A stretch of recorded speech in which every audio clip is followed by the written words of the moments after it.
Queremos. Sí. Ya lo prendí. Bueno, ya estamos en vivo. Buenas. ¿Cómo va? Boa Taichi. Vamos a hacer una... ¿cómo se dice? Una improvisación, ¿no? Sí. Una improvisación no improvisada. Vamos a demostrar que un preparado para hacer filosofía siempre, ¿no?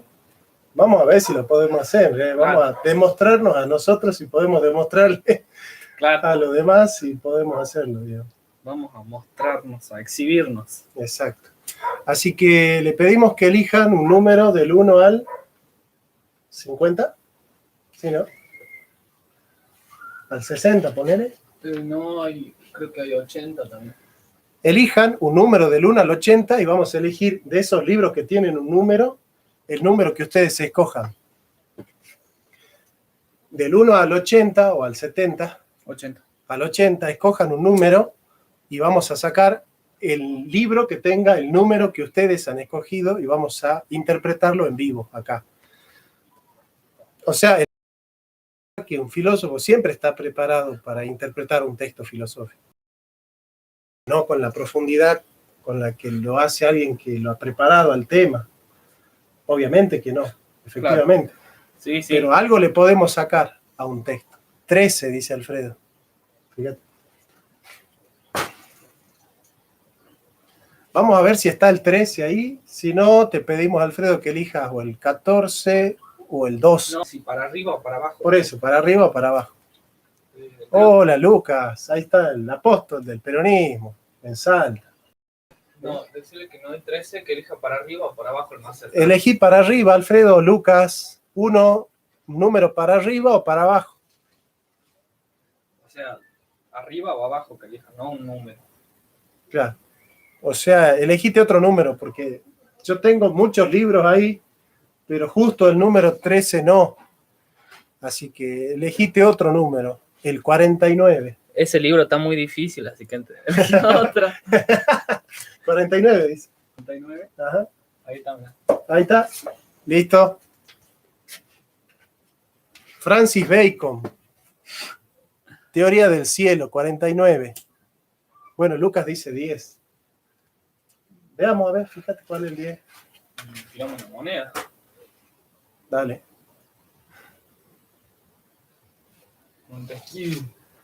Montesquieu. Ahí está justo Lucas, que le encanta la política, mirá. Montesquieu, del espíritu de las leyes. Bueno.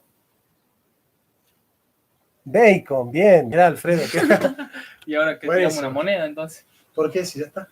Pero elegimos 2. Elijamos, digamos, leamos un texto de cada uno. Y lo tratemos de coordinar. Y bueno, veamos si lo podemos articular. Dale. Está bueno.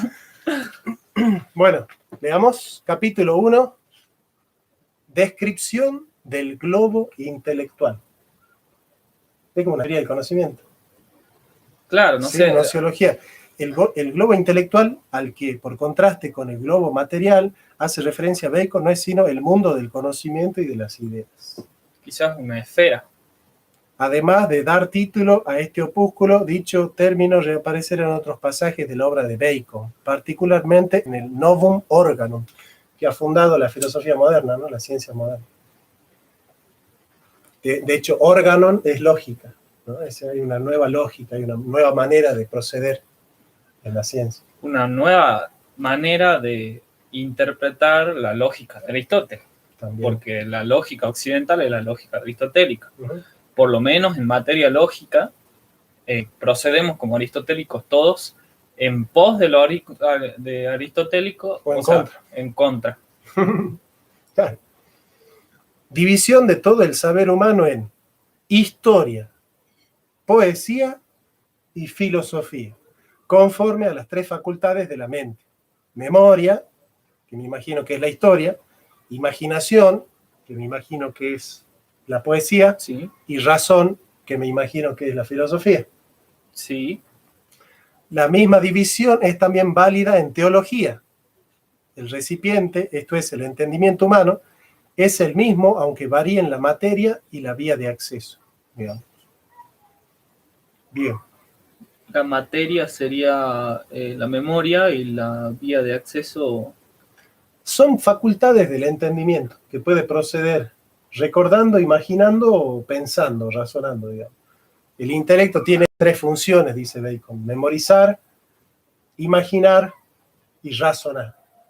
Y en ese sentido, la ciencia por antonomasia que se dedica a la imaginación es la poesía, o el discurso, digamos, que utiliza o usufructúa el hábito de la imaginación en la poesía. La ciencia que se encarga de llevar a lo último la memoria es la historia, y la ciencia que desarrolla el razonamiento hacia lo último es la filosofía, digamos. Adopta una justa a las 3 facultades del entendimiento. Así, son 3 sus partes: historia, poesía y filosofía. La historia se refiere a la memoria, la poesía a la imaginación y la filosofía a la razón. Por poesía, no entiendo aquí sino una historia ficticia. Bueno, por poesía no entiendo aquí sino una historia ficticia, es decir, cómo está jugando, ¿no? La razón procede creando una historia ficticia, es decir, en el fondo es un falso recuerdo. Claro. La poesía es un falso recuerdo. Creado, claro. O sea, la imaginación es la facultad de la poesía, entonces, y la poesía es de alguna forma el arte de crear una historia ficticia, ¿no? Ajá. Pero como el hombre tiene 3 facultades, está diciendo Bacon, entonces esa historia ficticia vendría a ser la imaginación, la que, por así decirlo, analiza lo que la razón puede entender y lo que la memoria puede recordar. ¿Estás de acuerdo? Claro. La razón es, digamos así, el juzgado. Poder decirlo así, el analogado principal de la actividad va a ser la imaginación. Y con el contenido de ambas, es decir, quizás con el método, el proceso, la razón, la forma de establecer relaciones según la razón y según lo vivido, se van a coordinar, van a ser ordenados según la ley de la imaginación. Pero hay que ver si esa creación sigue la ley de la razón o la ley de la imaginación, que son los más fuertes acá, ¿no? Yo pienso al revés, que el analogado principal es la razón, y que la razón procede cuando imagina, creando un falso recuerdo, claro, y cuando hace historia, imaginando un pasado posible. Claro. Pero bueno, está bien lo que hiciste, porque de alguna manera estás tratando de vincular, ¿no? Las 3 esferas de conocimiento, que me imagino que no son tan autosuficientes. Claro, sí. Es decir, no es que el historiador no tiene imaginación y que el filósofo no tiene memoria, por ejemplo. La unidad está en que todos somos esas 3 facultades. Yo creo que está, claro, que se pone como analogado principal según en la poesía la imaginación, según en la filosofía la razón, y según la historia la imaginación, la memoria, perdón. Acá dice, la nota al pie de página: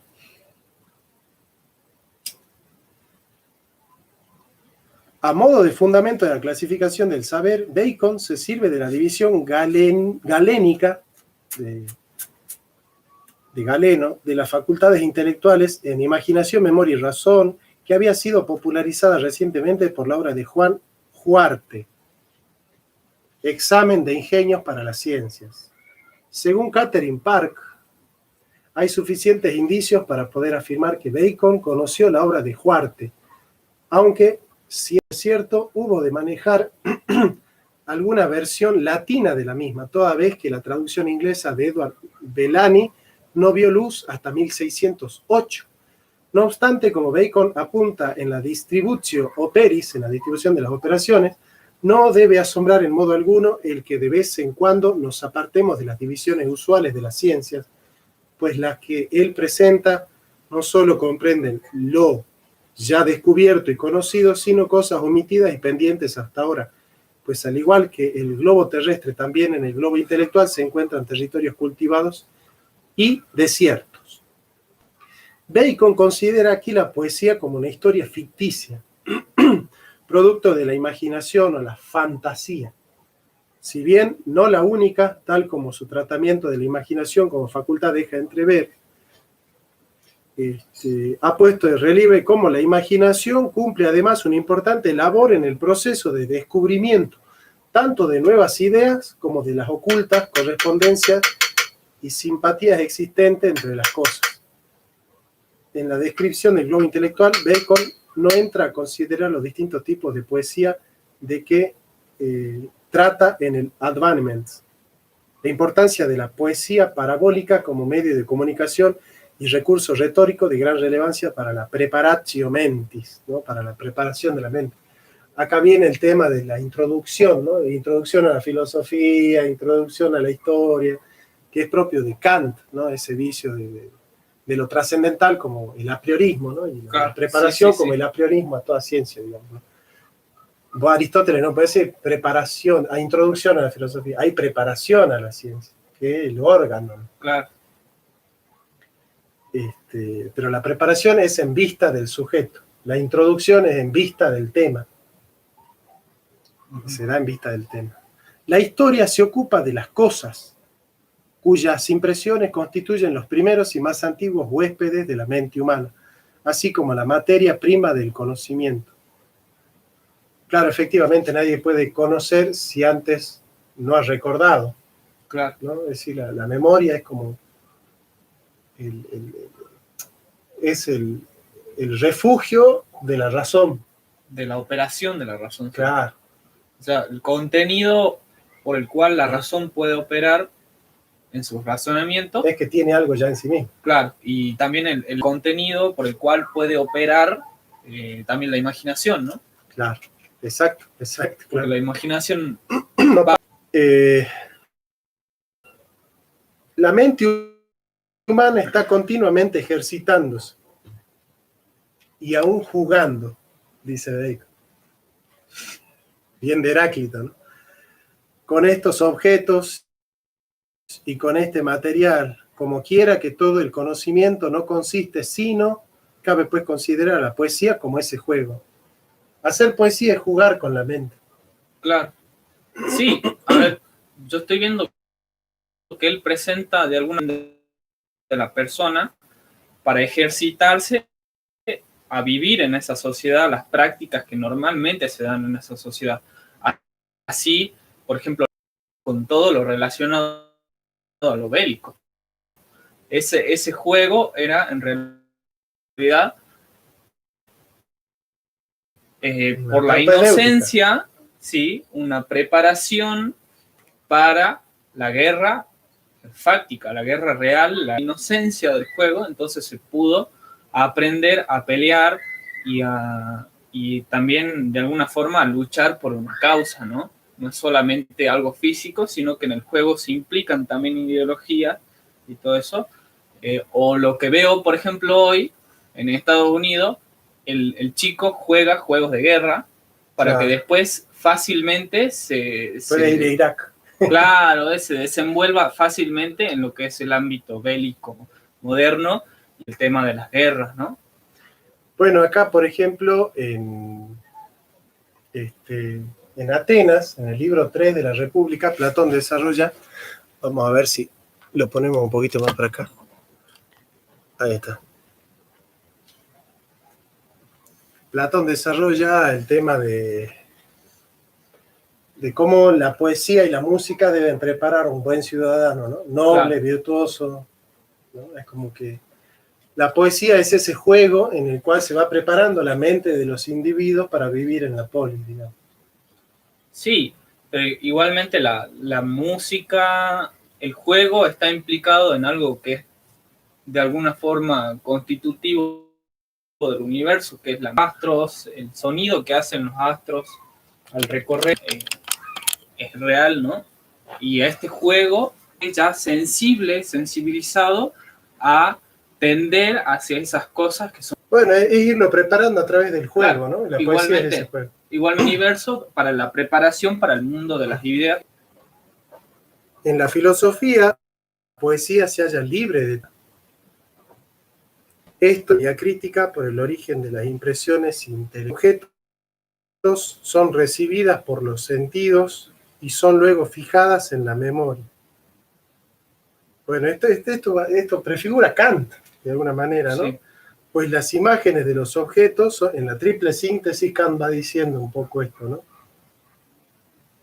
Pues las imágenes de los objetos son recibidas por los sentidos, la estética trascendental, digamos, ¿no? Las formas puras de la sensibilidad, que de alguna manera descifran todo desde el tiempo y del espacio, dice Kant, ¿no?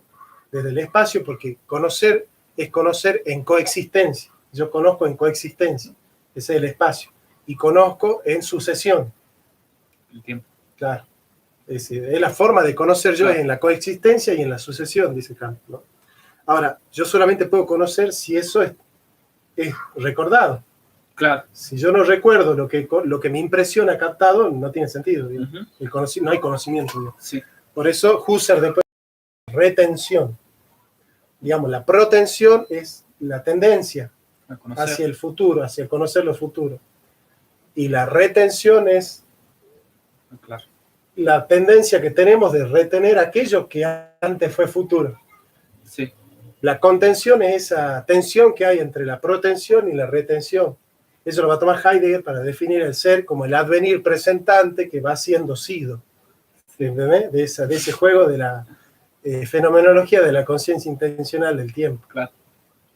Ya perdimos, hay menos ahí con el tema de Heidegger.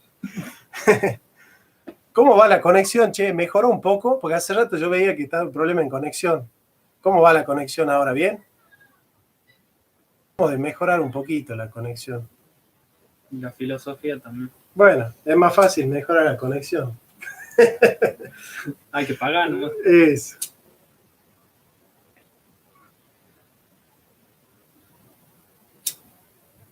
Esto es evidente, ¿no? Que la poesía se halla libre de las cadenas de las cosas, para cualquiera que se interrogue, aunque sea de una manera ingenua y acrítica, por el origen de las impresiones intelectuales.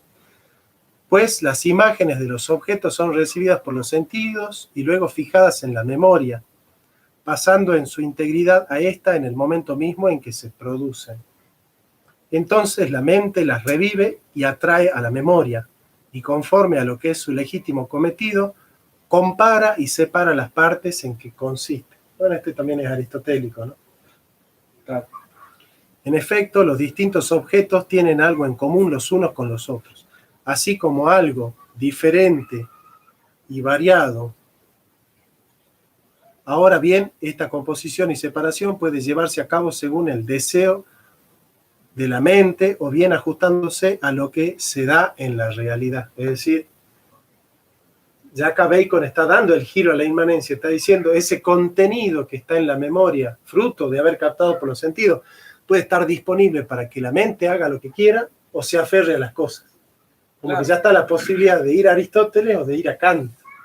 Sí, de alguna, a los neocantianos en realidad. Claro, sí, de alguna forma no se quedan en las cosas, en este proceso de abstractivo de alguna forma, no se quedan en las cosas, sino que una vez que se ha captado de la cosa, se prescinde de la cosa y se repara uno en las relaciones que pueden hacer con esas captaciones, esas abstracciones que se ha sacado de la realidad. O sea, eso es lo importante, en repararse están disponibles, ¿no? en la sintaxis de los contenidos de la mente.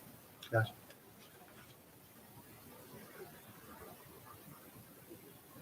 Bueno, hagamos un juego acá, me parece interesante, porque dice, la imaginación no es una facultad del alma racional, sino que es compartida por el hombre y las bestias. Mejoró un poco la conexión, se tildó, dice Alfredo, y mejoró un poco la conexión. Bueno.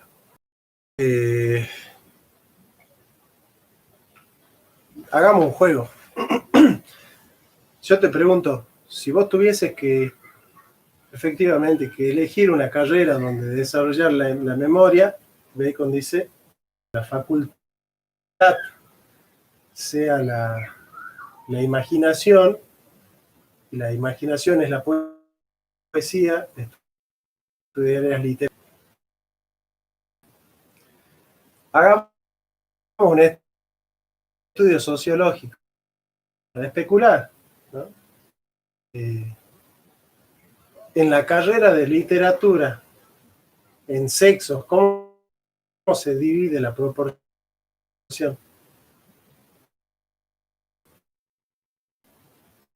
¿Podrías dar un ejemplo? No entiendo la intención del juego. Bueno, nosotros somos clásicos, hay dos sexos, varón y mujer. Ah, claro. En la literatura, el género. De alguna forma... No, pero o sea, en la división de sexo, ¿hay más mujeres o varones en la carrera de literatura? Vos demográficamente, ellos quizás, no sé, está difícil porque quizás la mujer tiene una acá y el hombre un poco más especulativo. Eso claro. Es un dato. Sí. Le guste o no le guste a los progres, eso de hecho hay más mujeres en literatura, eso es un hecho demográfico, dice. En historia está dividido, la mitad mujeres y la mitad varones, dividido. Pero en general hay más varones. Sí. En general hay más varones. Un estudio a priorístico o una ley, digamos así, diríamos que la mujer en general tiende a desarrollar más la imaginación.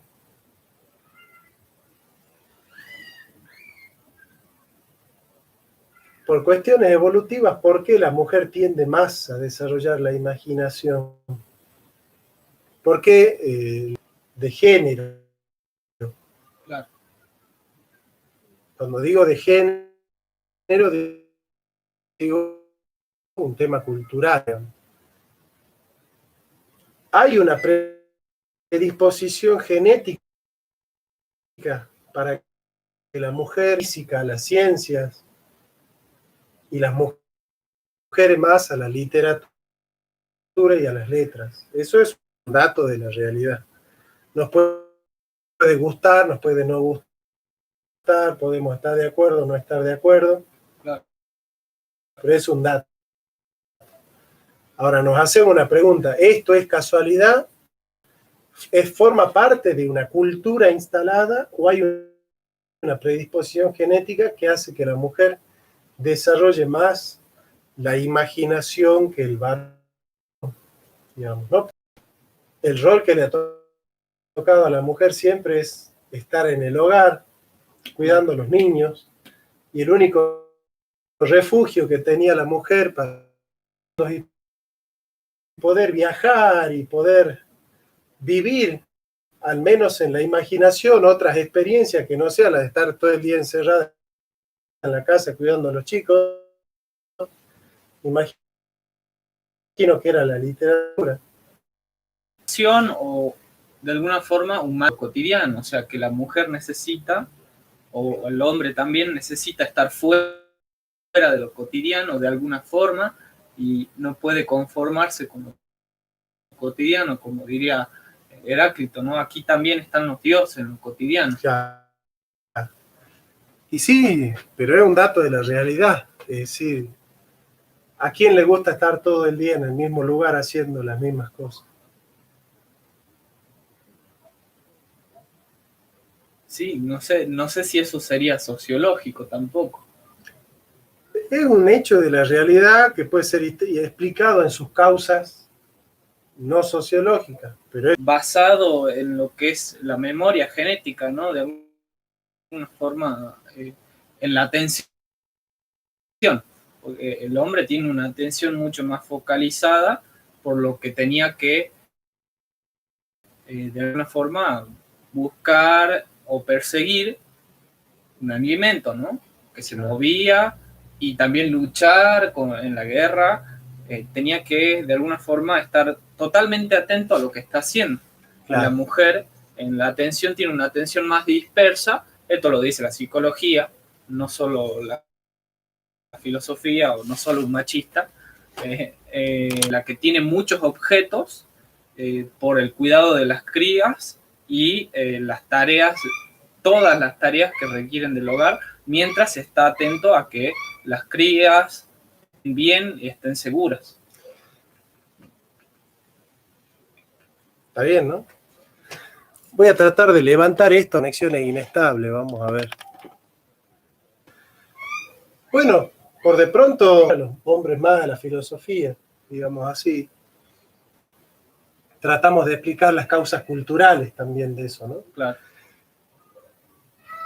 Tradicionalmente los griegos han dicho que la mujer es más y el hombre es más de la... Bueno, tradicionalmente lo apolíneo muy marcado.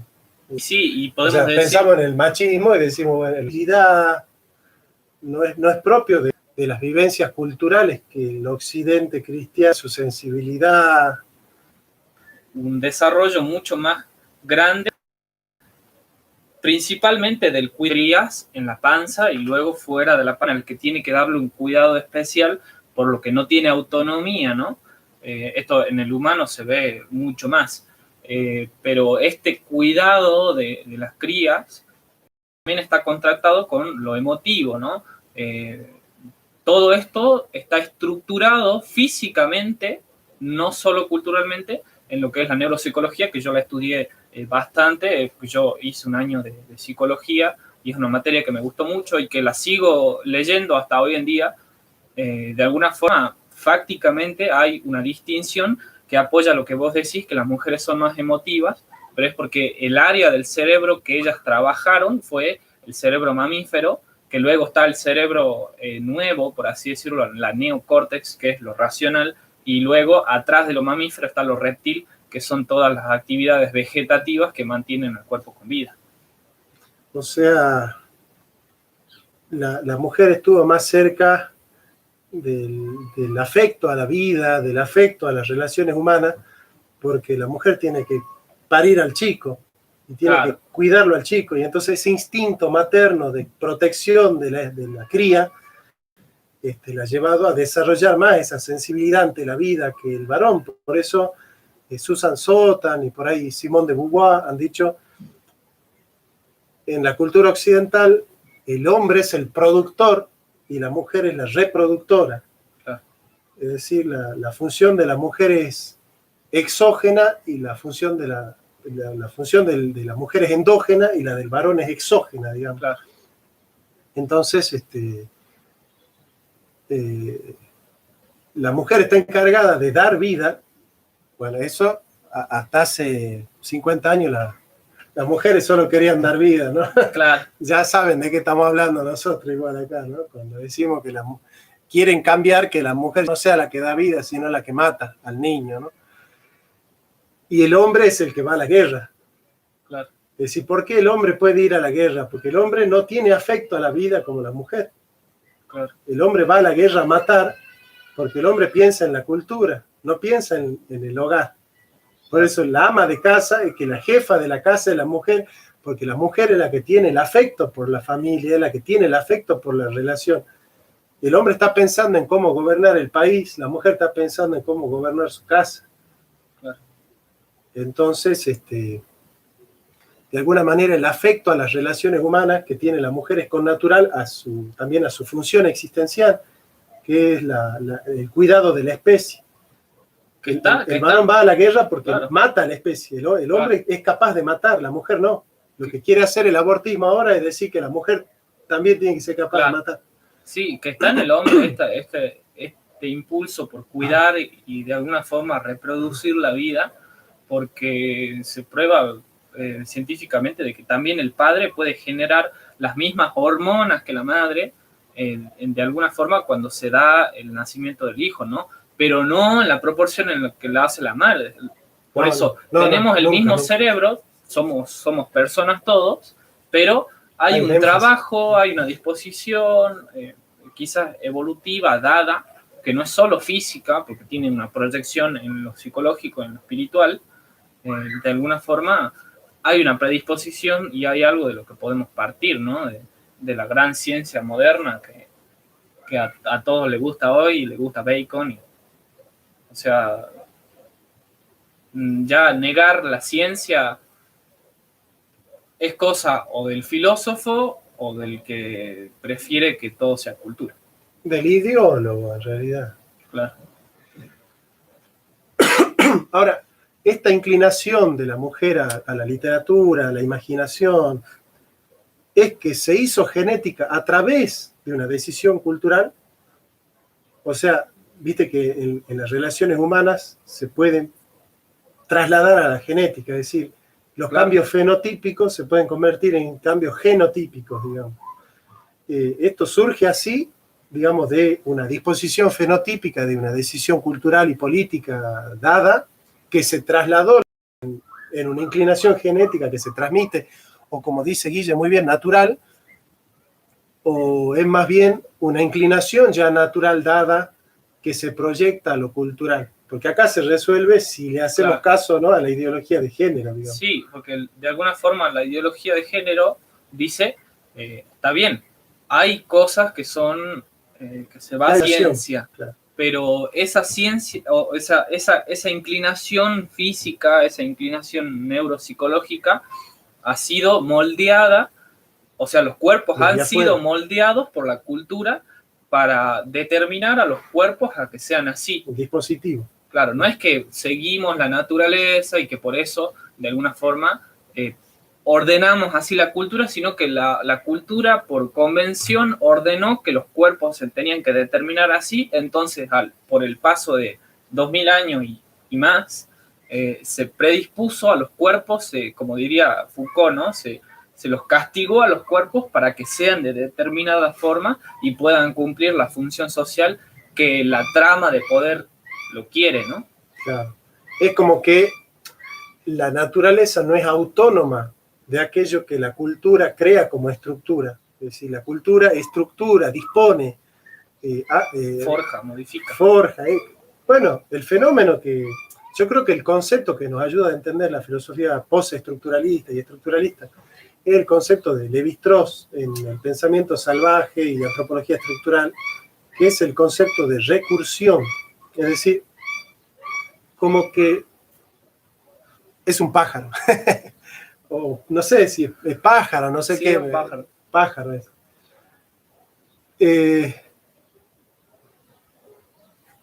¿Qué es la recursión? Es el fenómeno a través del cual el efecto pasa a ser el causante de la causa.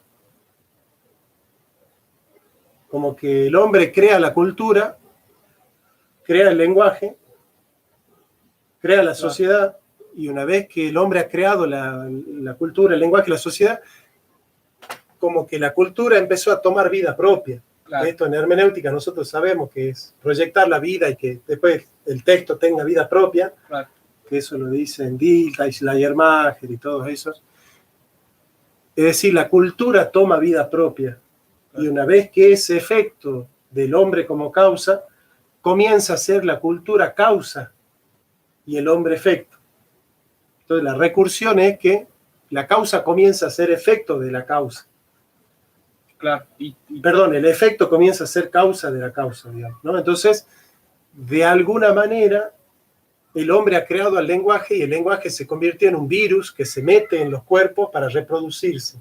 Somos un instrumento del lenguaje, somos un instrumento de la cultura. Entonces, nuestros cuerpos son el reflejo de las condiciones culturales. Es como que, bueno, este es idealismo, ¿no? Las condiciones espirituales y culturales determinan el mundo de la materia, ¿no? Igual hasta Heidegger, que no es idealista ni es progre, te va a dar la razón, porque él dice que existe una Gestell, ¿no? Una Gestell es una estructura de emplazamiento por la técnica. ¿Qué significa esto? Que la técnica es un medio del hombre para conseguir los fines que el hombre quiere. El molino de viento, el celular, YouTube, la pipa, qué sé yo, libro. De alguna forma son técnicas, pero dice Heidegger, se ha impulsado tanto la técnica que la técnica se convirtió no en algo que el hombre controla, ni tampoco otra cosa que el hombre no pueda controlar, sino que está en un término medio, en una vida propia que depende y no depende del hombre, pero que es solicitada por el hombre a sobrevivir. De alguna forma, yo solicito que el microondas tenga electricidad porque tengo hambre. Y el microondas solicita que la compañía eléctrica tenga energía. Y la compañía eléctrica solicita al minero que saque. Y el minero solicita o provoca a la naturaleza para que surja como un cuenco de carbón, ¿no? Y toda esa estructura se da por sí misma porque es totalmente, constantemente solicitada por el hombre a que siga así. Hay una solicitud del hombre que necesita que esto siga así. Y lo mismo podemos decir con el lenguaje. Es como que nosotros disponemos, pero ahí está el humanismo, ¿no? Porque claro. ahí es como que el hombre está gestionando de alguna manera, ¿no? Claro. Si no, ahí dice Heidegger, si no nos preguntamos por la técnica, entonces vamos a estar condenados a que las técnicas nos use a nosotros de alguna forma y que el hombre quede recluido en la técnica y lo único que encuentre, en vez de verdad, va a encontrar técnica. Y lo mismo podemos decir con el lenguaje. Bueno, ahí viene la alienación, ¿no? Hay una estructura, un sistema que ha alienado al hombre, que ha hecho que el hombre deje de ser hombre, ¿no? Por infinidades de condicionamientos que lo atenazan y lo hacen ser lo que es, digamos, ¿no? Por eso, para la ideología de género es que en la cultura se resuelve la biología, por eso Judith Butler dice, en el fondo el sexo siempre fue género, es decir, las condiciones que antes pensamos que eran biológicas y suponíamos que la biología y la naturaleza tenía una cierta autonomía con respecto a la cultura, bueno, eso no es cierto. Es en la cultura donde se resuelve las condiciones materiales. Bueno, en el fondo ese Hegel, ¿no? La fenomenología del espíritu es la que absorbe en las dimensiones espirituales toda la naturaleza como un epifenómeno del movimiento del espíritu. Son hegelianos. Sí, sí. Antimarxistas. El estructuralismo es de alguna forma hegeliano porque todo es estructurado, o quizás el postestructuralismo que ve quizás una posibilidad ya de poder el hombre cambiar esa estructura y no estar totalmente determinado por la estructura, de alguna forma sigue estando en Hegel, porque todo es espíritu, por lo tanto, el espíritu puede devenir en la historia y por lo tanto nosotros podemos obtener un cambio en lo natural porque el espíritu, el movimiento del espíritu es volcarse por sobre la naturaleza para informarlo a la forma del espíritu. Entonces, de alguna forma, el espíritu tiene ese poder absoluto de hacer de todo espíritu y en todo lado va a desocultar de alguna forma, va a encontrar espíritu. Claro, es como es el... Yo diría, el giro trascendental es que el sujeto trascendental, lo que dice Kant del hombre, el sujeto trascendental es el espíritu. Claro. Y es el espíritu, el a priori de todo lo que pasa en la naturaleza y en la historia. ¿No? Una manera interesante, sí. ¿No? Trasladar el sujeto trascendental a Kant a Dios. Sí. Y pensar que Dios se resuelve en la historia, digamos. Eso es Hegel para mí, ¿no? Pero claro, es un problema. Por eso, por ejemplo, en el mayo del 68, cuando los estudiantes, porque al mayo francés le hicieron los estudiantes, los psicobolches, no la hicieron los trabajadores, ¿no? Y claro, cuando ellos querían dar el discurso inaugural en el Teatro Odeón, donde invitaron a todos sus intelectuales, no invitan a Foucault, invitan a Sartre. ¿Por qué? Porque Foucault, al ser estructuralista, como que determinaba al hombre en su praxis política tanto que bueno, una revolución era impensable, de alguna manera, ¿no? Claro. Foucault dice, donde hay poder hay resistencia al poder. Pero estudia el poder y nunca estudia los modos de resistir al poder. Entonces, los del mayo francés lo llaman a Sartre. ¿Por qué? Porque Sartre es el filósofo del sujeto libre que con su praxis hace la historia. ¿No? Es decir, Sartre se hace con un poco del estructuralismo en la crítica de la relación dialéctica, cuando él dice, el hombre es lo que hace con lo que hicieron de él. Hay un rastro de libertad en el hombre, pero el punto de partida es que hay algo que hacen de nosotros. Claro. Mujer no se nace, mujer se hace, ¿no? Hay todo un aparato cultural que nos va colocando en el lugar en el que estamos nosotros. Y hay una cultura conservadora que nos convence de que ese lugar en el que estamos nosotros es el lugar en el que debemos estar. Claro. ¿Sí? Lo que quiere hacer Sartre es decir, bueno, no estás condenado a estar en el lugar en el que estás. Claro, sí. Sino que hay una posibilidad de hacer algo de hacer con eso que hicieron de vos. Así es. Bueno, en términos culturales está bien. Lo que pasa es que esos que antes eran revolucionarios hoy son conservadores, porque se durmieron en esa cultura que se instaló, que es la cultura progresista. Claro. Y están condenados a ser progresistas, digamos. Claro, y no es de hacer la revolución, digamos, ¿no?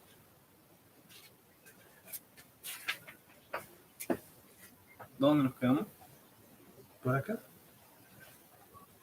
Por acá. En filosofía la mente está...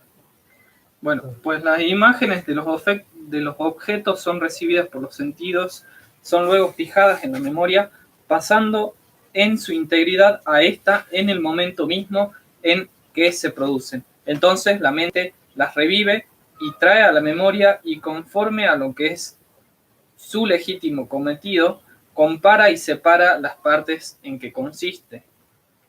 En efecto, los distintos objetos tienen algo en común los unos con los otros, así como algo diferente y variado. Ahora bien, esta composición y separación puede llevarse a cabo según desee la mente o bien ajustándose a lo que se da en la realidad. Si es según desea la mente y tales partes son caprichosamente transformadas a semejanza de un determinado objeto, entonces estamos ante una operación de la imaginación, la cual, al no estar sometida a ninguna ley ni a la necesidad de la naturaleza o de la materia, puede unir lo que en naturaleza no se da sino separado, y por el contrario, separar cosas que en la naturaleza siempre están unidas. O sea, de alguna forma, coordinando todo lo que dijimos, la posmodernidad es de alguna forma un culto a la imaginación, ¿no? Porque la imaginación tiene esa posibilidad de separar lo que en la naturaleza está unido y de unir en lo que en la naturaleza está separado.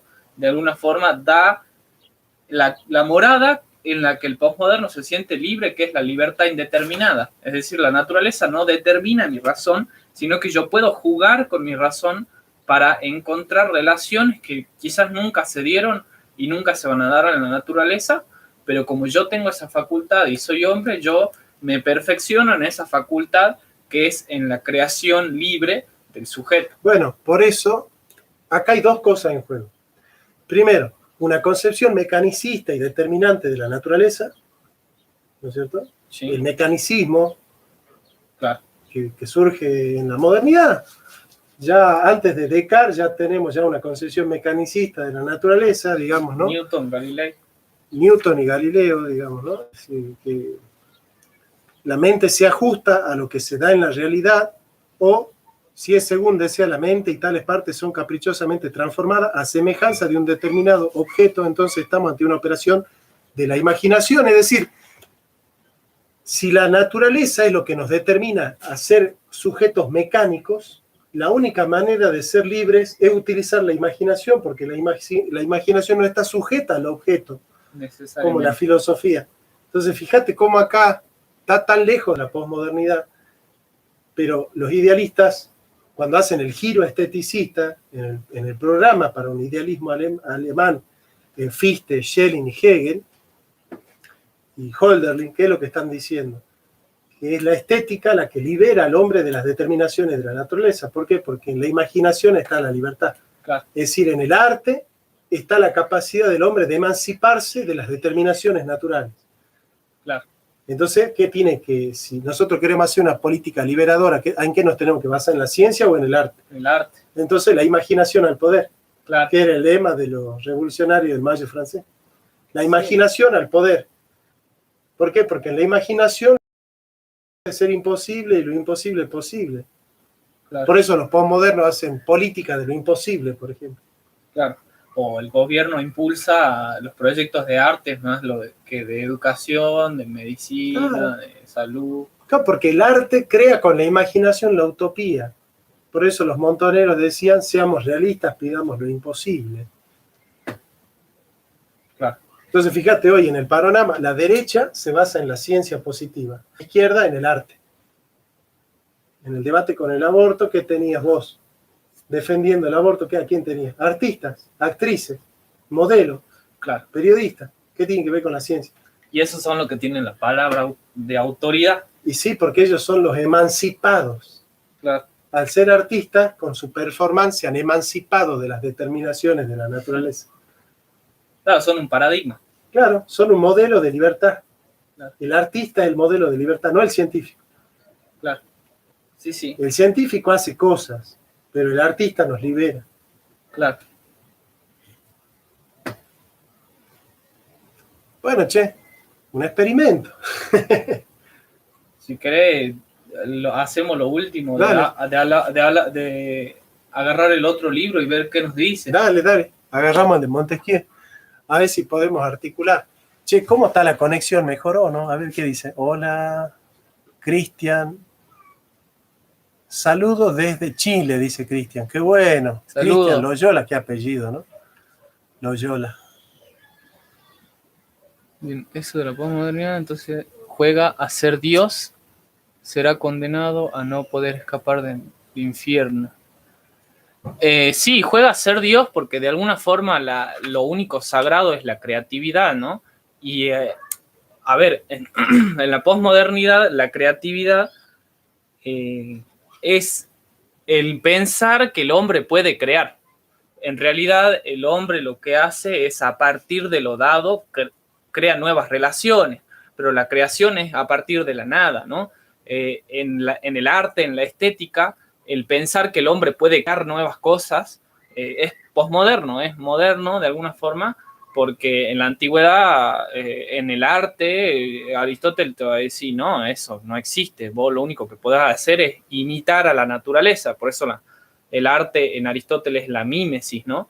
Y en cuanto uno imita armónicamente la naturaleza, sea en lo bueno y en lo malo, en lo feo y en lo bello, de alguna forma tiene ahí un arte bello o no. De alguna forma la creatividad es una posibilidad de que en la inmanencia del hombre se pueda pensar que puede el hombre ser Dios creando a partir de la libertad indeterminada. La imaginación al poder. Ahí dice así. Sí. Saben, chicos, que este chileno Jodorowsky dice que él inventó esta frase de la imaginación al poder. Sí, yo lo leí bastante a Jodorowsky. Bueno, es en parte de la espiritualidad New Age, en parte algunas cosas tiene razón, pero la verdad, sí, parte de esto, porque mucho de la espiritualidad New Age, todo esto de lo psicodélico nuevo, posmoderno, da una preeminencia no a encontrar la verdad con estas prácticas, la meditación y todo eso, sino a desplegar la libertad del sujeto, que bueno, termina siendo una contradicción porque ahí estás exaltando el ego y la espiritualidad supuestamente quiere disipar el ego, ¿no? Claro.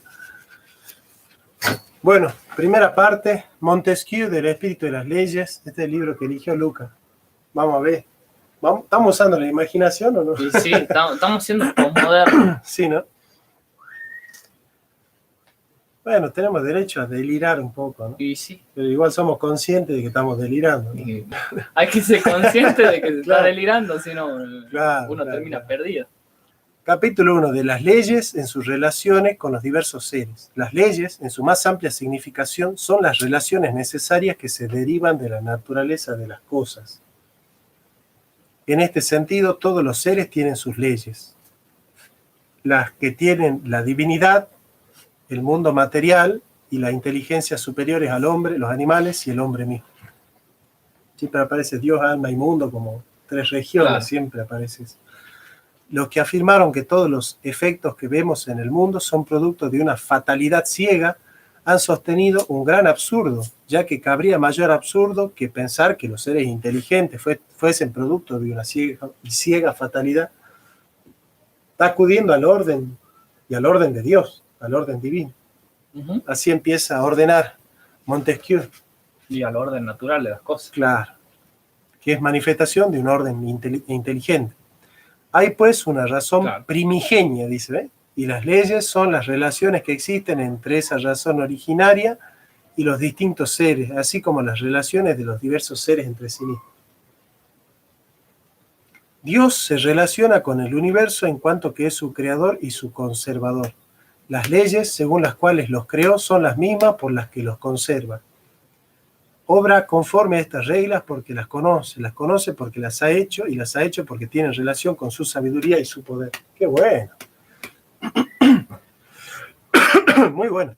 Comprobamos que el mundo, formado por el movimiento de la materia y privado de inteligencia, sigue subsistiendo. Es preciso, por tanto, que sus movimientos tengan leyes invariables, de modo que si se pudiera imaginar otro mundo distinto de este, como hace Escoto, tendría igualmente reglas constantes, pues de lo contrario se destruiría.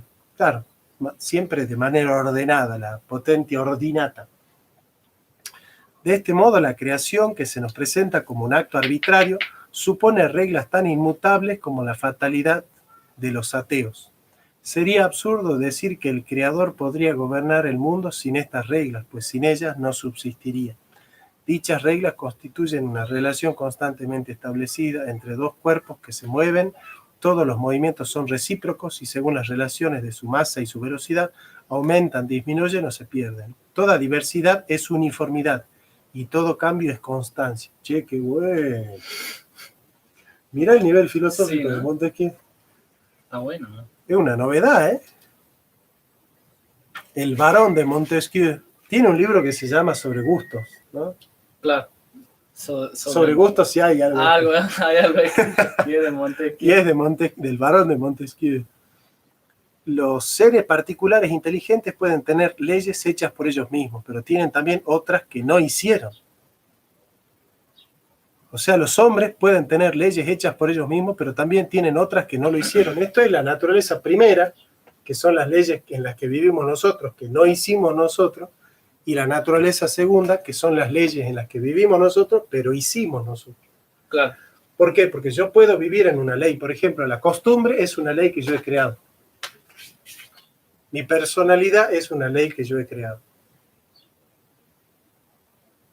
Mi costumbre, mi personalidad, mi naturaleza segunda es una ley que yo he creado. O sea, es un principio de operaciones que echó raíces en mí, claro, pero que no brotó naturalmente, claro, sino que se hizo naturaleza. Claro. Sí, yo la hice naturaleza. ¿No? Que es de alguna forma el discurso segundo, ¿no? Que se en forma social, o sea, en ámbito social, se instala en la sociedad, claro, y así se crea un hábito que se funda en la naturaleza, pero enraizado y no brotado de ella, claro, de alguna forma. Pero bueno, hasta acá estamos viendo que, por ejemplo, con Bacon no estaría de acuerdo, porque acá le está quitando libertad de creación ya a la creatividad, ¿no? No le está dando a la imaginación el poder emancipatorio que le da a Bacon, ¿no? Claro, tampoco, sí, el poder emancipatorio. Dice que podemos crear cosas, pero no todo. No todo, exacto. Che, qué bueno, porque hay una concepción de ley natural y ley positiva, ¿no? Claro, sí, es una coordinación entre lo que el hombre puede producir con la poiesis, que hay de ahí viene poética, pero de alguna forma con la determinación natural que tiene, a partir de la memoria, diría Francis Bacon. Con razón, algunos liberales hablan de ley natural, che.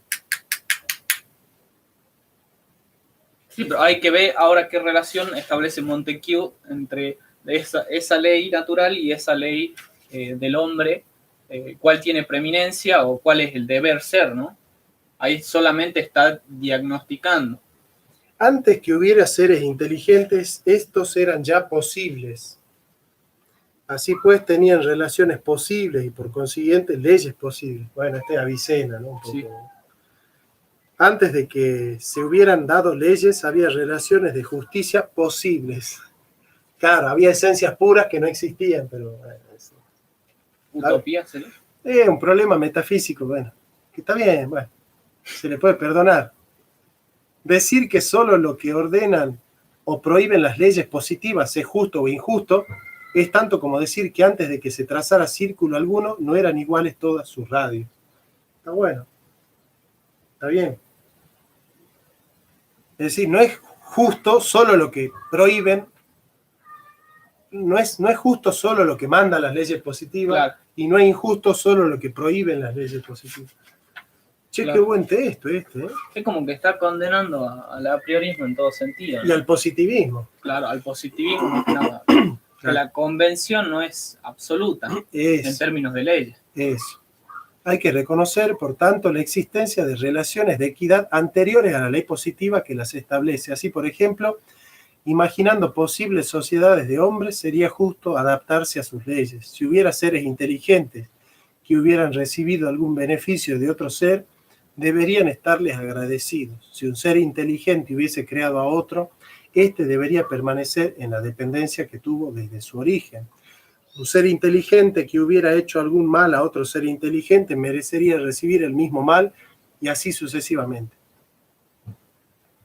Pero no se puede decir que el mundo inteligente esté tan bien gobernado como el mundo físico, aunque, pues, aquel tiene igualmente leyes por su naturaleza, son invariables, no las observa siempre como el mundo físico observa las suyas. La razón de ello estriba en que los seres particulares inteligentes son naturalmente limitados y por consiguiente están sujetos a error. Es decir, no seguir la ley natural para Montesquieu es un error. Claro. Y por otra parte, corresponde a su naturaleza el poder obrar por sí mismos, de suerte que no solo no siguen constantemente sus leyes originarias, sino que tampoco cumplen siempre las que dan ellos. Claro. Sí. Qué bueno. Ahí la libertad sería, o sea, qué bueno. La libertad acá está en que el hombre puede crear las leyes positivas o elegir seguir las naturales. En Bacon, la libertad está puramente en la creatividad. Para Bacon, la libertad es violarla a la naturaleza. Pues sí. ¿Por qué? Porque la imaginación es no estar sujeto a las cosas, dice Bacon. En cambio, para Montesquieu, libertad es poder cumplir con las leyes de la naturaleza. Claro. Son opuestos, Montesquieu y Bacon. La posición de Bacon ante la naturaleza es que la naturaleza es una heteronomía extrínseca. Claro, algo de que una se ley puede de otro, prescindir, pero que no me pertenece a mí y en la que yo no me puedo desarrollar. que se puede prescindir. Para Montesquieu, la naturaleza es una heteronomía inmanente, porque es una ley que me da un otro, pero en la que yo me puedo desarrollar. Claro. El hombre, en cuanto ser físico, está gobernado por leyes invariables como los demás cuerpos. En cuanto ser inteligente, quebranta sin cesar las leyes fijadas por Dios,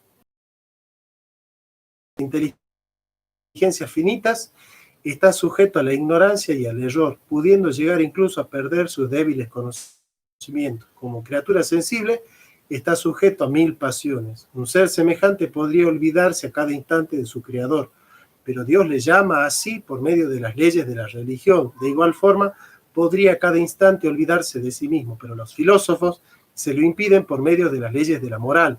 Nacido para vivir en sociedad, podría olvidarse de los demás, pero los legisladores le hacen volver a la senda de sus deberes por medio de las leyes políticas y civiles. Es maravilloso.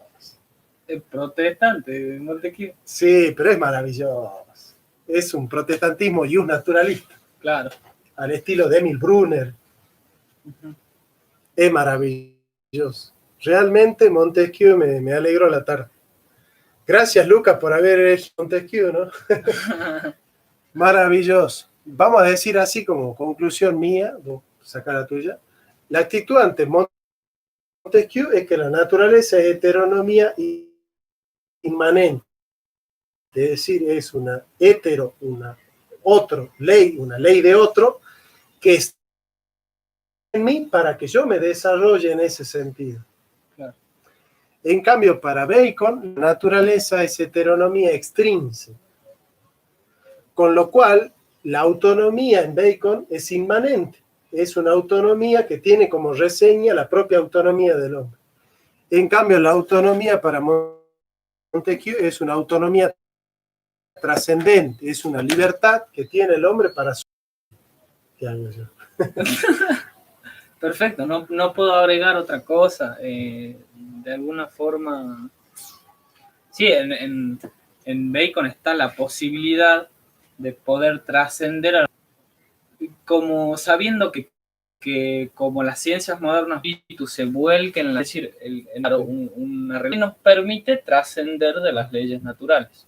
Entonces, de alguna forma está esa posibilidad. Descartes sigue a Bacon en eso. Claro. Y bueno, Montesquieu dice que no, la libertad no está en trascender toda ley natural y toda ley, de alguna forma, de Dios, ¿no? Toda ley divina. Transgredirla para beneficio inmanente del hombre, sino que Montesquieu dice, podemos perfeccionar al hombre partiendo de lo natural con la posibilidad de creación del hombre, o sea, que no está totalmente... No cercena la posibilidad de creatividad, claro. Siempre sujeta a un punto de partida que es lo dado. Claro, y que la convención, de alguna forma, que es la inmanencia pura, la ley positiva. La ley positiva es inmanente, no es justa solamente porque los hombres dicen. En referencia a sí mismo. Porque el sujeto es el hombre, entonces lo que el hombre diga es, perfecto, es justo, ¿no? Hay que contractar con la ley divina y con la ley natural, a ver si eso que creó el hombre es justo o no. Qué bueno, perfecto. Bueno, esto es filosofía. Sí, sí. Bueno, muchachos, hemos podido hacer filosofía con 2 libros que han elegido ustedes en vivo. No sabemos si es la mejor filosofía la que acabamos de presentar, pero bueno, es una improvisación no improvisada. Claro. Queríamos demostrar que se puede hacer filosofía, que estamos listos para hacer filosofía. Claro, sí, y que podemos usar la creatividad, como dice Bacon. Pero no como postmoderno. No como postmoderno, no estamos transgrediendo las lecturas, sino que estamos partiendo de una ley dada. Así es. Que aunque sea del hombre, es algo físico, es algo determinante, podemos partir de eso para decir algo justo, ¿no? Eso. Así que bueno, gracias, Che. Gracias por haber estado ahí con nosotros, ¿eh? 6 es mucho para lo que merecemos nosotros. Sí. Gracias. Nos vemos, amigos.